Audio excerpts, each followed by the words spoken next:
A lot of misconception that farming and nature can't work side by side.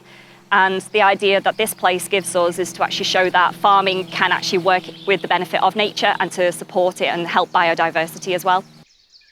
We came up with the idea that we wanted to have a base where we could bring the community together physically, promote all of the interests that were in the community at the time, but also the global issues around food and farming, sustainability, and also biodiversity and conservation issues that were happening. So we came across this plot of land that had been abandoned and kind of disused for 16 years. The soil now is recovered and we are now able to grow all of the crops and the plants and the trees and have the animals and the livestock on site.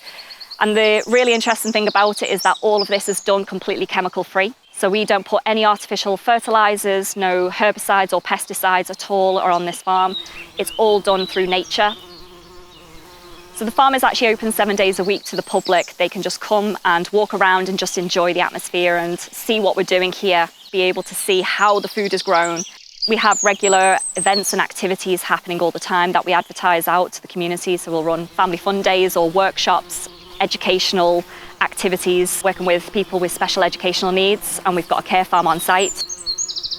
We also do focus heavily on the mental health and mental well-being, and of course with nature, it's a perfect environment for that to actually take place. Everything you see around you is all done by volunteers, so there's all kinds of opportunities there for people to be involved in that little community that we have on site, from food growing to looking after the animals, to doing the conservation work, to even things like maintaining some of the public areas that we've got and the gardens that we've got here.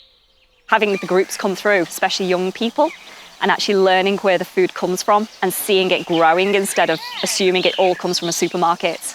That's been one of the off-spins that we never expected.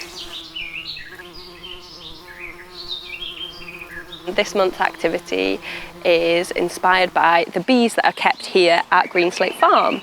When I was researching the folklore about bees, I came across this amazing ancient custom called telling the bees, and this is where beekeepers would have to notify their bees through songs or poems of any news that had happened in their family. So if there were any births or deaths or marriages, they would have to go out and make sure that the bees were kept up to date, and that would keep order and peace in the beehive. I love this custom because it just shows how important bees have always been to humans, and that symbiotic relationship that we have maybe forgotten a bit in our modern day society.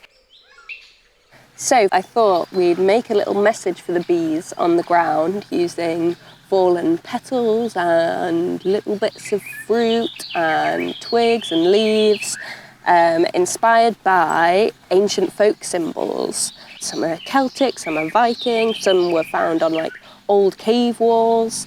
So I'm going to use the spiral as my inspiration. The Celtic spiral is a symbol of growth. So I'm going to carry on building this round and just getting creative with it.